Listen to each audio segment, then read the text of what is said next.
You are watching Live OK Television. Life okay समाचारको साथमा Balbatika school Pepsicola learning made simple Jiva life to your style wellness mall a natural way to improve your health. नमस्कार, life okay समाचारमा स्वागत छ। सुरुमा मुख्य समाचार। थप 3479 जनामा कोरोना पुष्टि।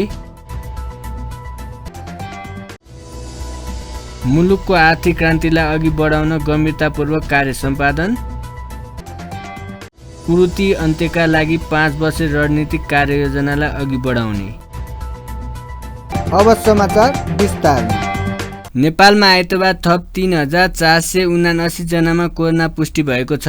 देशभर गरिएको 10,471 पीसीआर परीक्षणको क्रममा 3024 र 3262 एन्टिजेन परीक्षणको क्रममा 455 जनामा कोरोना पुष्टि भएको स्वास्थ्य मन्त्रालयले जनाएको छ। नेपालमा हालसम्म पीसीआर परीक्षणबाट 5,88,124 र एन्टिजेन परीक्षणबाट 13,559 संक्रमित फेला परेका छन्। त्यस्तै कोरोनाका कारण थप 79 जनाको मृत्यु भएको छ भने हालसम्म 7,898 जनाको कोरोनाका कारण मृत्यु भएको छ। त्यस्तै थप 6,636 संक्रमित निको भएका छन्। हालसम्म नेपालमा 4,91,009 जना संक्रमित निको भएका छन्। हाल 89,217 जना सक्रिय संक्रमित आइसोलेसनमा र 731 जना क्वारेन्टाइनमा छन्। हालसम्म नेपालमा 31,43,062 वटा पीसीआर र 69,951 वटा एन्टिजेन परीक्षण भएको मन्त्रालयले जनाएको छ। के तपाईमा 3 दिनदेखि 100 डिग्री भन्दा बढी ज्वरो, रुगा खोकी, श्वास प्रश्वास, पखाला लाग्ने, टाउको र शरीर दुख्ने मध्ये कुनै एक वा एक भन्दा बढी लक्षण देखिएको छ? त्यस्तो लक्षण कोभिड-19 को निमोनिया हुन सक्छ। त्यस्तो लक्षण देखिएमा चिकित्सक वा स्वास्थ्य कर्मीको परामर्शमा जाऔं। चिकित्सक वा स्वास्थ्य कर्मीको परामर्शमा मात्रै उपचार विधि अवलम्बन गरौं। कोभिड-19 बाट आफू, आफ्नो परिवार र समुदायलाई बचाउन अनिवार्य मास्कको प्रयोग गरौं। सामाजिक दूरी पूर्ण रूपमा पालना गरौं।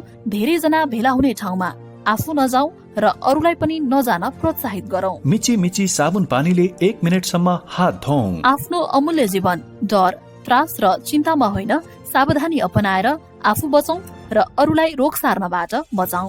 प्रदेश सरकार, आन्तरिक मामिला तथा कानून मन्त्रालय, संचार रजिस्ट्रारको कार्यालय, बागमती प्रदेश। चट्याङ, हुरी, बतास, भूकम्प, बाढी पहिरो, आग लागे यस्तो विपद कुनै पनि बेला जतासुकै आउन सक्छ। विपदबाट बच्न पूर्व तयारी नै उत्तम उपाय हो। विपदका बेला सरकारले प्रवाह गर्ने सूचनामा ध्यान दिउँ। प्रत्येक टोलमा एउटा खुला ठाउँ बनाउने उत्प्रेरणा जगाऊ। त्यही खुला ठाउँले विपदमा ज्यान जोगाउँछ। तर चट्याङ आउँदा घरबाट बाहिर ननिस्क्यौं र विद्युतीय सामग्री प्रयोग नगरौं। यस्ता जुनसुकै विपदमा बालबालिका र वृद्धलाई थप सहयोग र संरक्षण चाहिन्छ। आफू पनि बचाऊ र उहाँहरूलाई पनि बचाऊ। प्रदेश सरकार, आन्तरिक मामिला तथा कानून मन्त्रालय, संचार रजिस्ट्रारको कार्यालय, बागमती प्रदेश। नवनियुक्त ऊर्जा जलस्रोत तथा सिंचाई मन्त्री शरद सिंह भण्डारीले मुलुकको आर्थिक क्रान्तिलाई अघि बढाउन गम्भीरतापूर्वक कार्य सम्पादन गर्ने बताउनु भएको छ। आइतबार मन्त्रालयमा पदभार ग्रहण गर्दै मन्त्री भण्डारीले मुलुकका आर्थिक क्रान्तिको मेरुदण्ड नै ऊर्जा र जलस्रोत क्षेत्र भएको भन्दै आफूले आर्थिक क्रान्तिलाई अघि बढाउन गम्भीरतापूर्वक कार्य सम्पादन गर्ने बताउनु भएको हो। उहाँले मन्त्रालयको कामलाई चुस्त र प्रभावकारी बनाउने र यसका लागि अन्य मन्त्रालय समन्वय र सहकार्य गर्ने बताउनु भयो। मन्त्री भण्डारीले मुलुकको विकासको अभियानमा प्रधानमन्त्री केपी शर्मा ओली सहयोग गर्न आफूहरू सरकारमा आएको जिकिर गर्नुभयो। उहाँले आफूहरूले माग मुद्दाहरू प्रधानमन्त्री ओलीले सम्बोधन गरेका कारण नै सहकार्य गरेको धारणा राख्नुभयो। म अहिले मन्त्रालयको मन्त्री भएर आएको छु। अब यो मन्त्रालयको सबै कुरा पहिले मेरो बुझ्न बाँकी नै छ।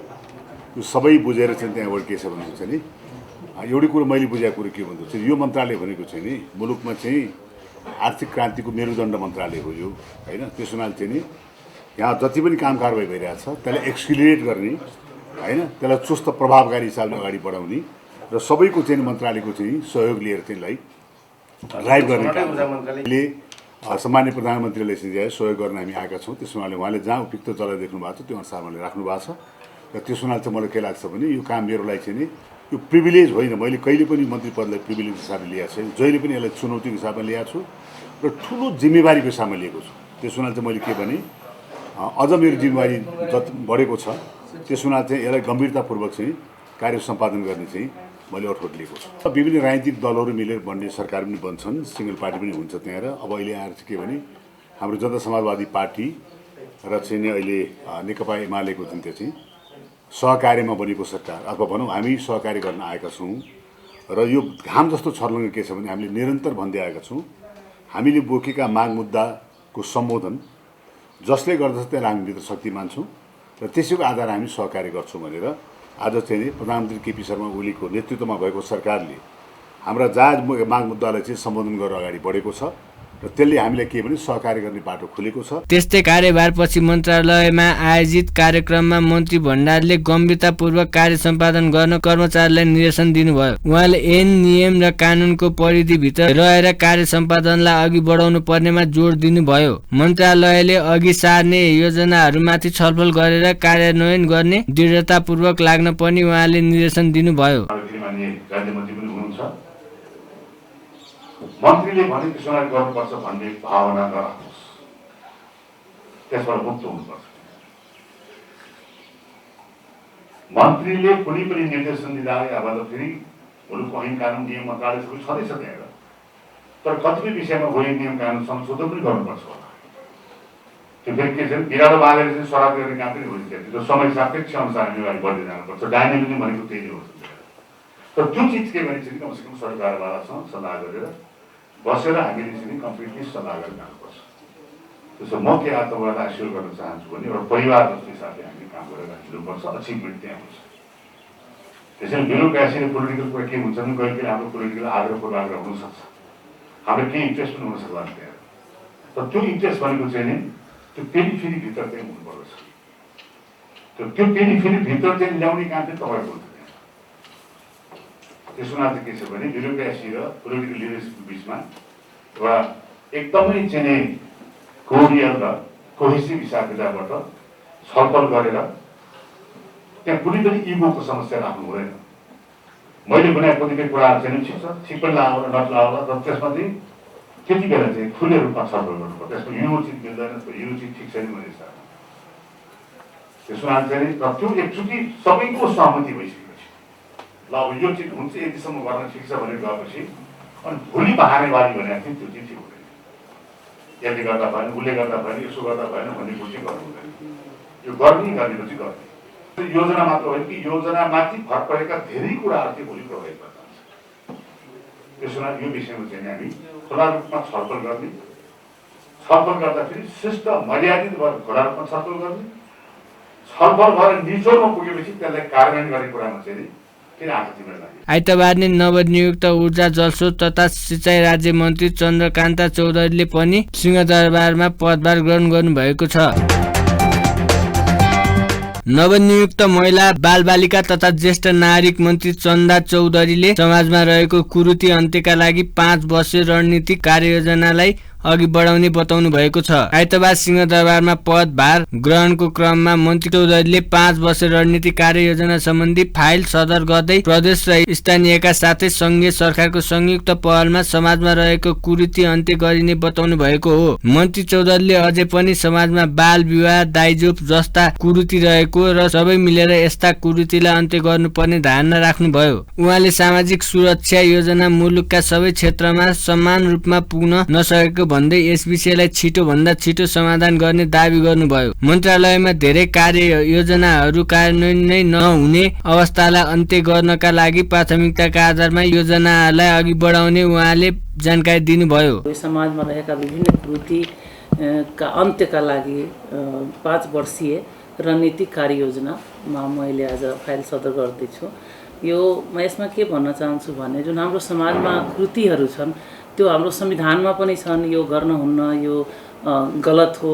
जस्तो दाइजो प्रथाकै लिनु, नियम कानुनमै छ दाइजो लिनु हुँदैन, त्यही पनि मानिसहरू लिइरहेछ दाइजो। यसमा पनि हामी जोरदार काम गर्नेछौँ। बाल विवाहको जस्तो कुरा छ, बाल विवाहमा म पहिला पनि काम गर्दै आइरहेको हो, दाइजो प्रथाको अन्त्यको लागि पनि काम गर्दै आएको हो। त्यही भएर यहाँ हाम्रो मन्त्रालयको सचिवजी लगायत सबैजनाको साथ र सहयोगमा हामी चाहिँ यो सब कार्य गर्नेछौँ। र अर्को यो जुन 5 वर्ष योजना आएको छ, यसले यो प्रदेश, स्थानीय र सङ्घ तिनटै मिलेर सबैको जिम्मेवारी छ। अब यसलाई कसरी अन्त गर्ने, कसरी यो चिजलाई चाहिँ हटाउने, यसमा चाहिँ हामी काम गर्ने हो। अर्को चाहिँ अब धेरै कुरा मेरो चाहिँ यो मन्त्रालयमा म आइसकेपछि मेरो आफ्नो चाहिँ कार्ययोजना के हुन्छ, खास गरी कि नीतिगत कामहरू त छँदैछ, सबै काम छ, तर पहिला कस्तोलाई प्राथमिकता दिने। जस्तो हामी धेरै योजना बनाएर मात्रै होइन, जुन बनेको योजनालाई पनि कसरी सकारात्मक रूपले र कसरी त्यो समस्यालाई समाधान गर्ने। जस्तो कि हामी धेरै चिज बनाउँछौँ, योजनाहरू बनायो, तर कार्यान्वयन हुन्छ कि हुँदैन त्यसमा पनि जोड दिन चाहिँ जरुरी छ। त्यो चाहिँ म यहाँहरूलाई विश्वास दिलाउँछु कि जुन नीतिहरू बनिसकेको छ र जुन कार्यान्वयन भइरहेको छैन त्यसमा पनि अलिकति बढी नै जोड दिएर त्यो चिजलाई चाहिँ गर्नेछौँ। र समस्या धेरै छ, समस्यालाई समाधान गर्नतिर चाहिँ हामी पहिला जानुपर्छ।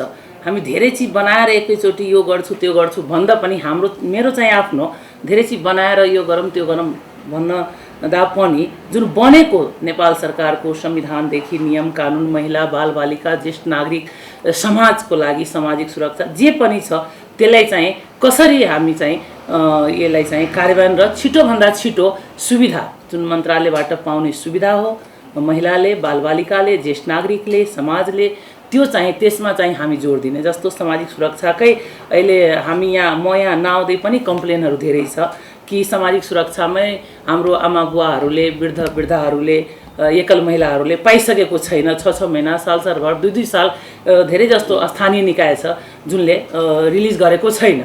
त्यो चिजमा हामी ध्यान दिनुपर्छ। र त्यस्तै आइतबार नै महिला बालबालिका तथा ज्येष्ठ नागरिक राज्य मन्त्री रेणु गुरुङले पनि पदभार ग्रहण गर्नुभएको छ।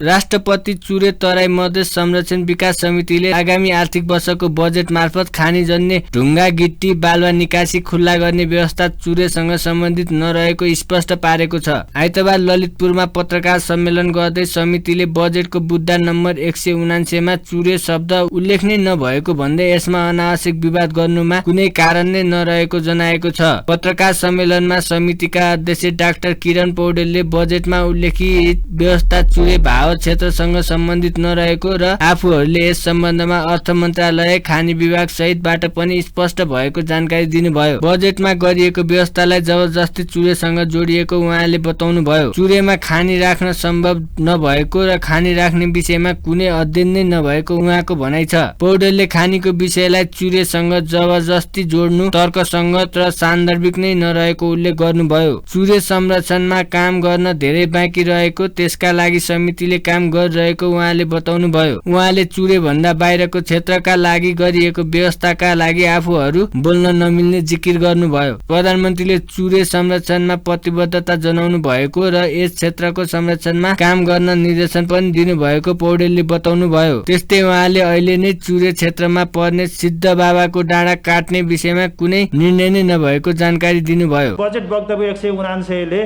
खानी जन्य क्षेत्र भनेको हामीले चुरेमा खानी त्यस्ता राख्न सम्भावना नभएको, त्यो त्यस्ता सम्भावित खानीको अहिले अध्ययन सम्भाव्यता अध्ययनमा पनि नदेखिएको र हाम्रो त्यो नजरमा त्यहाँ खानी राख्न सम्भवै छैन। त्यस्तो खानी त्यो महाभारतको रेन्ज भएको र महाभारत रेन्ज हाम्रो कार्यक्षेत्रभन्दा बाहिर भएकोले हामीले यसमा चाहिँ तत्काल प्रतिक्रिया जनाउन हामीले आवश्यक ठानेनौँ। हेर्नुहोस्, बुँदा 179 मा चाहिँ चुरेको सन्दर्भमा केही कुरा लेखिएकै छैन, प्रष्ट छ त्यो।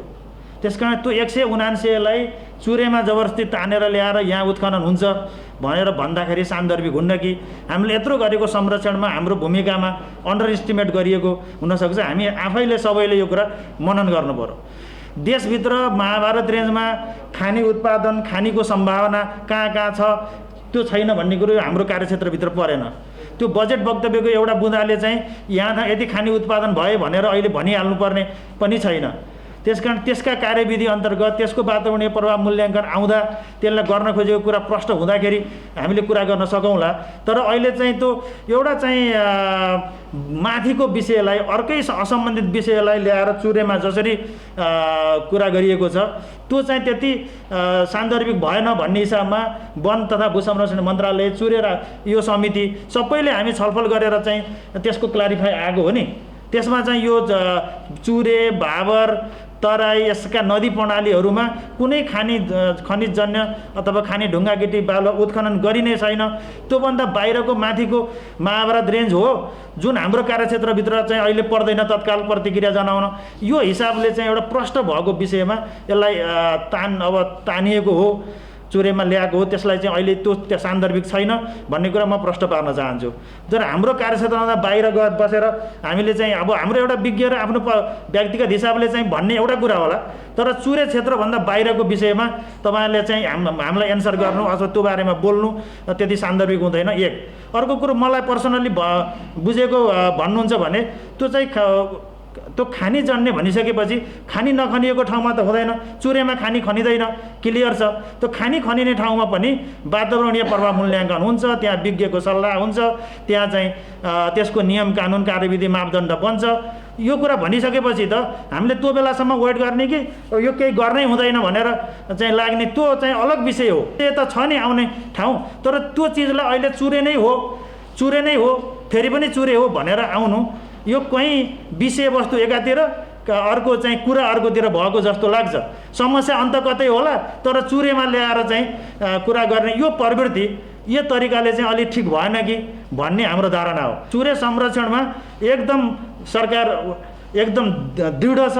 के कार्यक्रम गर्ने कसरी लाने तपाईँहरूले एउटा प्रष्ट 5 वर्ष कार्ययोजना ल्याउनुहोस्, त्यो अनुसार गर्ने स्रोतको सुनिश्चितताका लागि हामी लाग्छौँ भन्नुभएको छ। हामी आएर त्यो काम गर्दैछौँ। त्यसकारण म विज्ञको हिसाबले नि भन्छु नेपालको खानी मुस्ताङमा होला, खानी चाहिँ कहीँ अब महाभारतको कुनै रेन्जमा होला, यो चुरे हो भनेर चाहिँ हामी अहिले गएर भन्न सकिँदैन। हरियो ब्यानर बनाएर चुरे विकास समिति सडकमा जुलुस लगाएर आओस् भन्ने हिसाबको तपाईँहरूको खोजी हो भने हामी पछाडि नै छौँ, त्यो पछाडि नै मान्नुपर्छ। तर जसले चाहिँ बजेट ल्यायो उसैले चाहिँ स्पष्टीकरण दिइसक्यो चुरेमा यो छँदै छैन। अब म चाहिँ कसको कुरा सुन्न लाग्ने ल भन्नुहोस्। अर्थमन्त्रीले त्यही भनिसक्नुभयो, वन मन्त्रालयबाट त्यही भनिसक्नुभयो, प्रधानमन्त्री सम्माननीय प्रधानमन्त्रीले हामीलाई त्यही भनिसक्नु भएको छ। अलि यो सिद्ध बाबा यसमा हामीलाई चाहिँ अहिले चाहिँ जानकारी छैन। चुरेमा पर्छ, तर सिद्ध बाबा चाहिँ डाँडो काटेर यसलाई लैजाने भन्ने कुरो यो चाहिँ भन्न पत्र पत्रिकामा आएको कुरा हो। तर नेपाल सरकारले निर्णय गरेर त्यसलाई काट्नलाई चाहिँ गर्यो, वातावरण अध्ययन प्रतिवेदन आइसक्यो, त्यसमा छलफल भइसक्यो भन्ने कुरा यो हाम्रो नजरमा हाम्रो उसमा अहिलेसम्म छैन। पत्रकार सम्मेलनमा वन मन्त्रालय सचिव डाक्टर प्रेम बहादुर कडेलले बजेटमा रहेको व्यवस्थापनबाट चुरे प्रणालीबाट खानीजन्य ढुङ्गा गिटी बालुवा निकासी नहुने कुरा स्पष्ट हुन आग्रह गर्नुभयो। जेठ 15 गते अर्थमन्त्री विष्णु पौडेलले ल्याएको आर्थिक वर्ष 78-79 को बजेटको बुद्धा नम्बर 119 मा वातावरणीय प्रभाव मूल्याङ्कनको आधारमा खानीजन्य ढुङ्गा गिटी बालुवा निकासी गरी व्यापार घाटा न्यूनीकरण गर्ने उल्लेख छ। बजेटबाट चुरे दोहानको व्यवस्थापन गरेको भन्दै सरकारको आलोचना हुँदै आएको छ। सरकारले चुरे क्षेत्रको संरक्षणका लागि भन्दै 2071 साल असार 2 गते राष्ट्रपति चुरे तराई मधेस संरक्षण विकास समिति गठन गरेको थियो। चुरे क्षेत्रको ढुङ्गा गिट्टी बालुवा निकासी गर्ने सरकारको नीतिको विरोध गर्दै नेपाल विद्यार्थी सङ्घले आइतबार काठमाडौँमा प्रदर्शन गरेको छन्। काठमाडौँको गुङ्गबु चोकमा उनीहरूले सरकारले बजेट बक्यौता मार्फत घोषणा गरेको चुरे क्षेत्रको ढुङ्गा गिट्टी बालुवा निकासी गर्ने नीतिको विरोध गर्दै प्रदर्शन गरेका हुन्। प्रदर्शनका क्रममा उनीहरूले सरकार विरोधी नारा लगाउँदै चुरे क्षेत्रको ढुङ्गा गिट्टी बालुवा निकासी गर्ने नीति फिर्ता लिन माग गरेका छन्।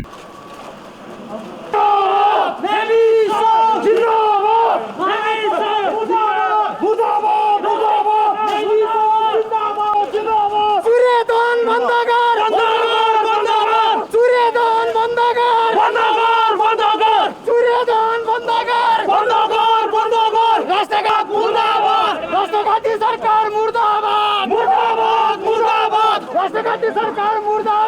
मुर्दाबाद मुर्दाबाद बंद कर अंग्रेजी छानबिन गर छानबिन गर छानबिन गर अन्तर्गत नागरिकता छानबिन गर सरकार मुर्दाबाद मुर्दाबाद मुर्दाबाद राष्ट्रपति सरकार मुर्दाबाद मुर्दाबाद मुर्दाबाद राष्ट्रपति सरकार मुर्दाबाद मुर्दाबाद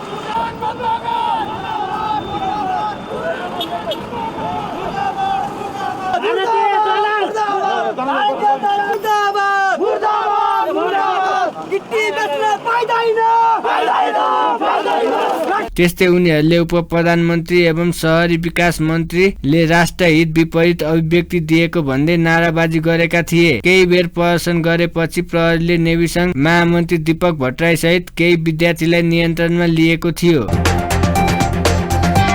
काठमाडौँ उपत्यकामा कोरोना महामारी रोकथाम र नियन्त्रणका लागि लगाइएको निषेधाज्ञा जारी छ। निषेधाज्ञाका कारण सुरक्षाकर्मी, स्वास्थ्य कर्मी, एम्बुलेन्स र जिल्ला प्रशासन कार्यालयबाट अनुमति लिएका अत्यावश्यक सेवाका सवारी साधन मात्र सञ्चालन भइरहेको ट्राफिक महाशाखाले जनाएको छ। निषेधाज्ञा लागू गराउन मुख्य सडक र चोकहरूमा सुरक्षाकर्मी परिचालन गरिएको छ, तर उपत्यकामा कार्यालय समयमा सवारी साधनको चाप देखिएको छ। प्रहरीले अत्यावश्यक सेवाका बाहेक अन्य सवारीलाई रोकेर होल्डिङ सेन्टरमा राखेको छ। निषेधाज्ञा कार्यान्वयन गराउनका लागि प्रहरीले काठमाडौँको विभिन्न स्थानमा चेकिङ गर्दै आएको छ।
आइतबार बिहान निषेधाज्ञा अवज्ञा गरी चलाइएका 727 वटा सवारी साधनलाई काठमाडौँ उपत्यकाका विभिन्न स्थानमा ट्राफिक प्रहरीले नियन्त्रणमा लिएको छ, जसमा 577 वटा 2 पाङ्ग्रे, 95 वटा 4 पाङ्ग्रे, 44 वटा ठुला र 11 वटा ट्याक्सी रहेका छन्।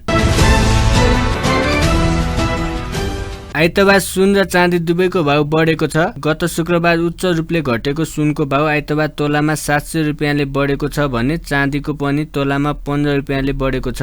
नेपाल सुन चाँदी व्यवसायी महासंघका अनुसार आइतबार छापावाला सुन प्रति तोला 94,100 रुपियाँ र तेजाबी सुन प्रति तोला 93,600 रुपियाँमा खरिद बिक्री भइरहेको छ। अघिल्लो दिन छापावाला सुन प्रति तोला 93,400 र तेजाबी सुन प्रति तोला 92,900 रुपियाँमा खरिद बिक्री भएको थियो। यस्तै चाँदी पनि तोलामा 15 रुपियाँले बढेर प्रति तोला 1,355 रुपियाँमा खरिद बिक्री भइरहेको छ। अघिल्लो दिन चाँदी प्रति तोला 1,340 रुपियाँमा खरिद बिक्री भएको थियो।